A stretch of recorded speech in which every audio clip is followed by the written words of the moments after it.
Welcome sa Panlasang Pinoy! Ako po si Vanjo Merano. Ngayon ay magluluto tayo ng chicharon bulaklak.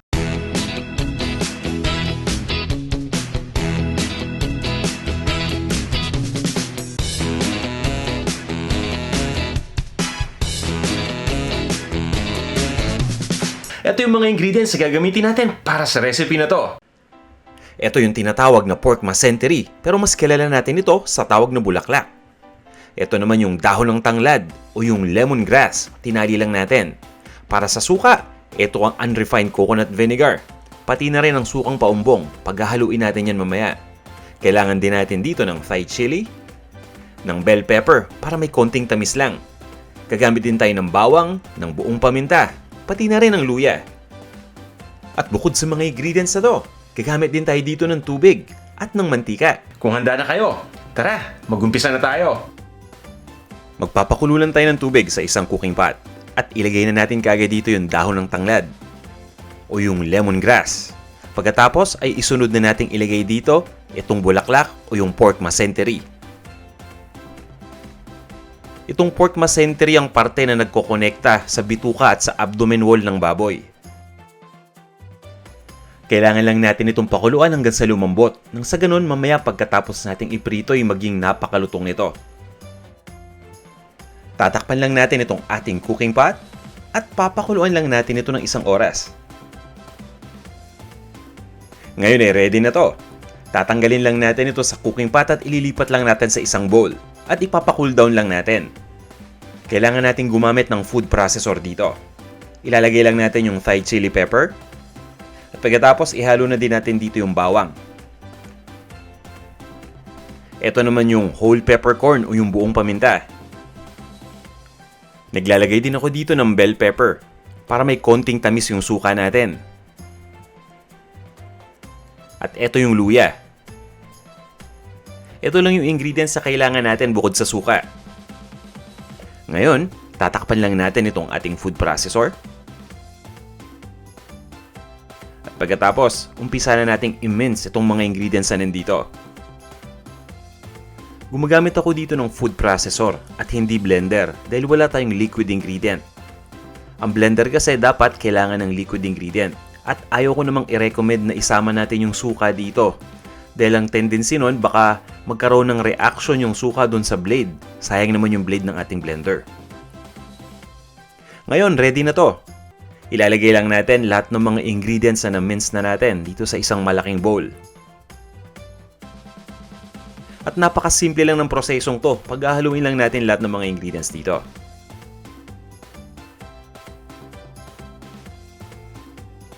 Ngayon naman, ihanda na natin yung mga suka natin. 2 klase ng suka ang gamit ko dito. Itong una ay ang sukang paumbong. Isa ito sa mga paborito kong suka. At maglalagay din tayo dito ng unrefined na coconut vinegar. Kaya medyo dark yung kulay nito. Haluin lang natin ito. At pwede rin tayong maglagay dito ng asin. Pagdating sa dami ng asin, nasa sa inyo kung gaano karami yung gusto ninyong ilagay. Ang importante niyan, maglalagay muna tayo ng konti, hahaluin natin at pagkatapos titikman lang natin. Ililipat na natin ito sa isang bote. Ito na yung magiging lalagyan niya. Pwede kayong gumamit dito ng kahit anong bote basta malinis ito. Naglalagay ako ng embudo dito sa ibabaw ng bote. Nang sa ganun ay mas madali nating mailipat yung liquid. So gagamit lang tayo dito ng ladle. At pagkatapos i-scoop lang natin yung suka. Ilalagay natin dito sa ating funnel o sa embudo.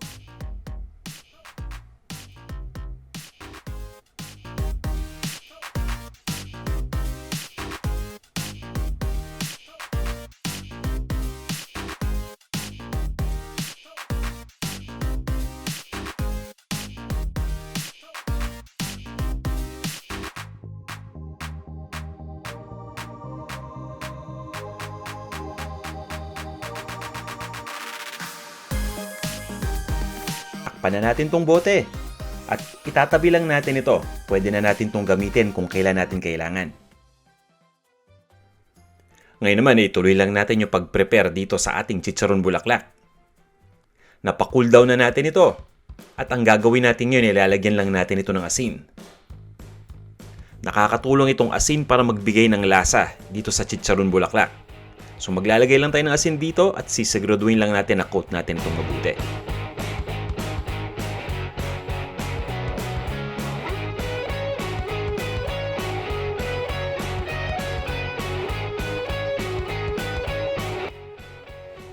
Sa puntong ito ay magpiprito na tayo. Magpapainit lang tayo ng mantika. Ang gamit ko dito ay deep fryer, pero pwede tayong gumamit dito ng malalim na cooking pot. Ang init ng deep fryer ko usually nasa between 330 to 340 degrees Fahrenheit. Ipopwesto lang natin dito itong bulaklak. At pagkatapos ay i-deep fry na natin ito. Dini-deep fry ko muna to ng 15 minutes o 15 minuto.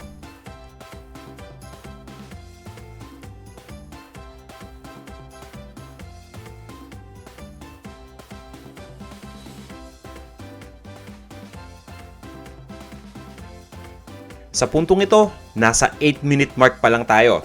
Ipapakita ko lang sa inyo kung ano yung itsura ng bulaklak habang piniprito ito ng 8 minutes. Mapapansin niyo, no, hindi pa ganun ka brown ito, so ibabalik muna natin. Itutuloy lang natin ang pag-deep fry hanggang ma-reach na natin yung ating 15-minute mark.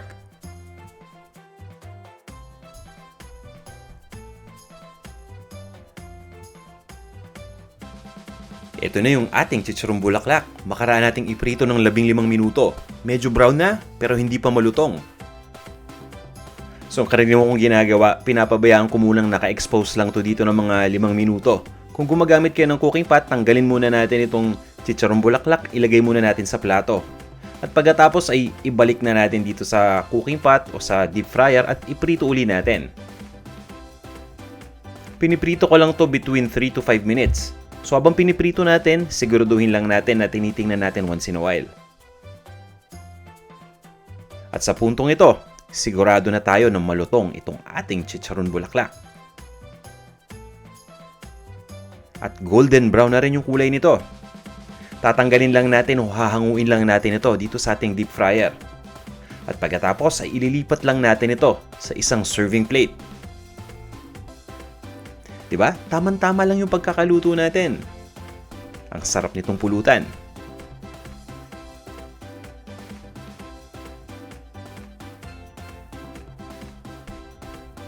Ito na ang ating chicharon bulaklak.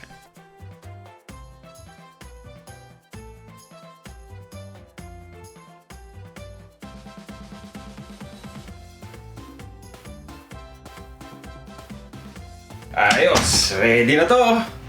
Sino ba namang hindi may excite dito sa ating chicharon bulaklak? O, diba?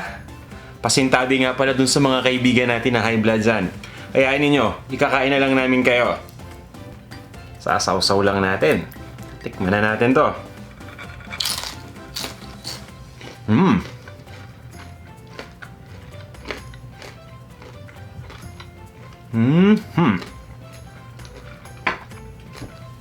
Wow. Hindi ko na kailangan sabihin sa inyo kung gaano kalutong itong ating chicharon bulaklak. Sigurado ako na narinig na ninyo yun, di ba? Napakaganda nung halo nung suka natin, nung sinoso ko. Kasi yung suka naman talaga nagdadala pagdating sa chicharon, di ba? Meron tong tamang-tamang anghang, nalalasan ko yung tamis dahil dun sa bell pepper na nilagay natin. Pagkatapos yung asim nito, tamang-tama lang. Halos parang tuba na suka na rin. Saktong-sakto lang yung lasa ng suka. At tamang-tama lang din yung pagkakaasin natin dito sa chicharon bulaklak. Kaya naman nung kinagat ko to, unang kagat pa lang, nalasahan ko na kagad yung pagkaalat nito na eksakto lang na talagang nag-blend dun sa suka natin. Tamang-tamang pampulutan itong niluto nating dish ngayon. Sana may natutunan na naman kayong bago.